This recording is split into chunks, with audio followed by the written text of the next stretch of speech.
Hello students, welcome to Shiny Max 10ஆம் வகுப்பு பயிற்சி 5.1ல 9வது கொஸ்டின் பார்க்கலாம்.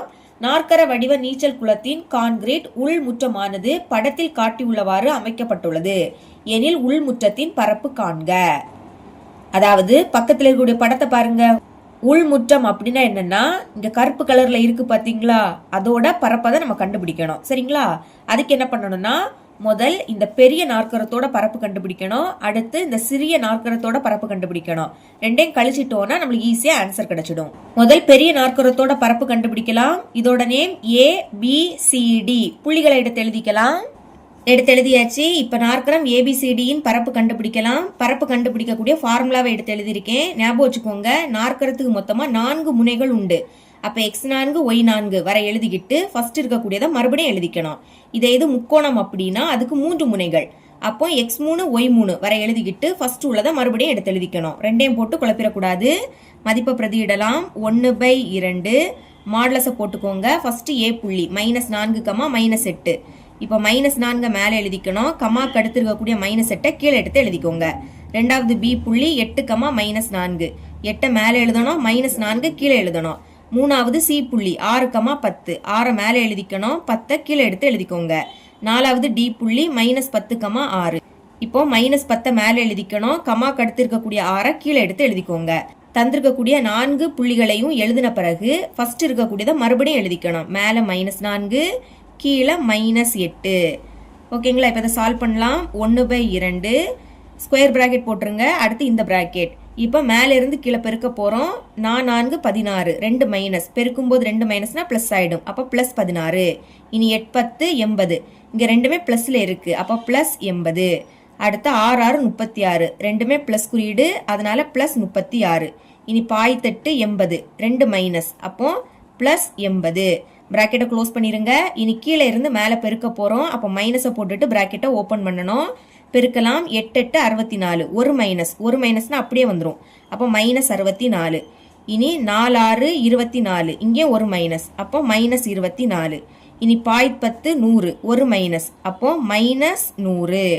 இனி 6 4 24. இங்கே ஒரு மைனஸ், அப்போ -24. பிராக்கெட்டை க்ளோஸ் பண்ணிடலாம். 1/2 பிராக்கெட்டை ஓப்பன் பண்ணிருங்க. இப்போ இது எல்லாமே பிளஸ் குறியீடுல இருக்கு. அப்போ கூட்டுனா உங்களுக்கு 212 அப்படின்னு கிடைக்கும். இனி இந்த பிராக்கெட்ல இருக்கக்கூடிய எல்லாமே மைனஸ்ல இருக்கு. ஒரே குறியீடுனா அதே குறியீடை போட்டு கூட்டணும். இதெல்லாமே மைனஸ்ல இருக்கு. அப்போ மைனஸ் போட்டுருங்க. 64 24 100 24. இதையும் கூட்டுனா 212 தான் நமக்கு கிடைக்கும். இப்போ வெளியே இருக்கக்கூடிய மைனஸை இந்த மைனஸையும் பெருக்கணும். பெருக்கும் போது 2 மைனஸ்னா பிளஸ் ஆயிடும். அப்போ பிளஸ் 212. பிராக்கெட்டை க்ளோஸ் பண்ணிடலாம். 1/2 பிராக்கெட்னா பெருக்கலும் போட்டுக்கோங்க. கூட்டுங்க. 212ஐயும் 212ஐயும் கூட்டினா 424 கிடைக்கும். இனி ரெண்டாம் வாய்ப்பாடு கேன்சல் ஆகும். 1 2 2 4 இருக்கு. அப்ப 2 4. இனி 2 இருக்கு. 1 2 2 மறுபடியும் 4. அப்ப 2 4. இனி கேன்சல் பண்ண முடியாது. அப்ப மேல உள்ளதை பெருக்கிருங்க. 1ஐயும் 212ஐயும் பெருக்குனா 212 தான் கிடைக்கும். கீழே 1னா எழுதிக்காண்டாம். மறக்காம அலகு எழுதிக்கணும். சதுர அலகு. இதுதான் நாற்கரம் ABCDயின் பரப்பு. அடுத்து நம்ம நாற்கரம் EFGH இதோட பரப்பு கண்டுபிடிக்கலாமா? புள்ளியை எடுத்து எழுதிக்கலாம். புள்ளியை எடுத்து எழுதியாச்சு. கண்டுபிடிக்கலாம். நாற்கரத்தோட நேம் என்னது? EFGH இன் பரப்பு. ஃபார்முலாவை வேணா எடுத்து எழுதிக்கோங்க, இல்லைன்னா டைரக்டா மதிப்பை பிரதியிடலாம். 1/2 மாடலஸை போட்டுக்கலாம். ஃபர்ஸ்ட் E புள்ளி -3, -5. -3 மேலே எழுதிக்கணும். கமாக்கு அடுத்து இருக்கக்கூடிய -5 அதுக்கு கீழே எடுத்து எழுதிக்கோங்க. ரெண்டாவது F 6, -2. 6 மேலே எழுதிக்கணும். -2 அதுக்கு கீழே எடுத்து எழுதிக்கோங்க. மூணாவது G புள்ளி 3, 7. 3 மேலே எழுதிக்கணும். 7 கீழே எழுதிக்கணும்.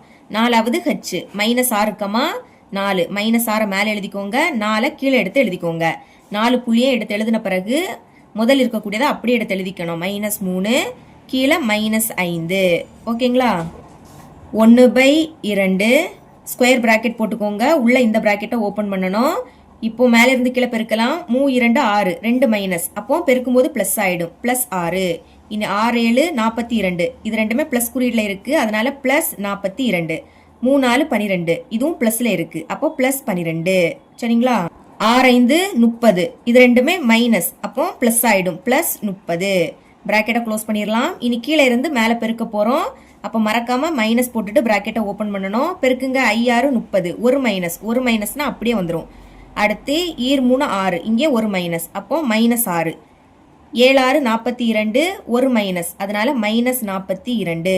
இனி 4 3 12, இங்கே ஒரு மைனஸ், அப்போ -12. பிராக்கெட்டை க்ளோஸ் பண்ணிருங்க.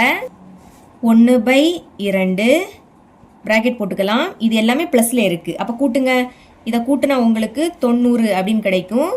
இனி இந்த பிராக்கெட்டில் இருக்கக்கூடியது எல்லாமே மைனஸில் இருக்குது. அப்போ மைனஸை போட்டுட்டு இதையும் கூட்டணும். 30 6 42 12.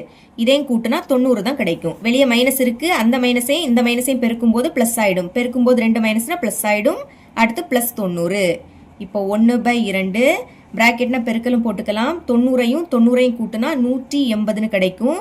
2 வாய்ப்படி கேன்சல் பண்ணலாம். 1 2 2, 18ல் 2 9 வாட்டி இருக்கும். 9 18. இந்த ஒரு 0 அப்படியே வந்துடும். இனி மேலே உள்ளதை பெருக்கிருங்க. 1ஐயும் 90ஐயும் பெருக்குனா 90ன்னு கிடைக்கும். கீழே உள்ள 1 எழுதிக்காண்டாம்.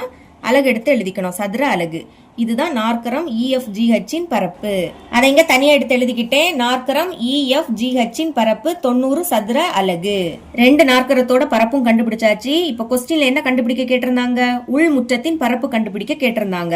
அதாவது படத்துல கருப்பு கலர்ல இருந்து பாத்தீங்களா, அதோட பரப்பை தான் நம்ம கண்டுபிடிக்கணும். அதை எப்படி கண்டுபிடிக்கணும்? பெரிய நாற்கரத்துல இருந்து சிறிய நாற்கரத்தை கழிச்சா ஈஸியா ஆன்சர் கிடைக்கும். அதான் எழுதியிருக்கேன். நாற்கரம் ABCDயின் பரப்பு மைனஸ் நாற்கரம் EFGHின் பரப்பு. மதிப்பை பிரதியிடலாம். நாற்கரம் ABCDயின் பரப்பு என்ன கிடைச்சி? 212 சதுர அலகு அப்படின்னு கிடைச்சி. சென்டர்ல மைனஸ். அடுத்து நாற்கரம் EFGHின் பரப்பு இது 90 சதுர அலகுன்னு கிடைச்சி. கழிங்க. 212ல இருந்து 90 கழிச்சா 122ன்னு கிடைக்கும். மறக்காம அலகு எழுதிக்கணும். சதுர அலகு. இதுதான் உள்முற்றத்தின் பரப்பு. ஆன்சர் எடுத்து எழுதிக்கோங்க. therefore உள்முற்றத்தின் பரப்பு = 122 சதுர அலகு. இவ்வளவுதான் இந்த சம்.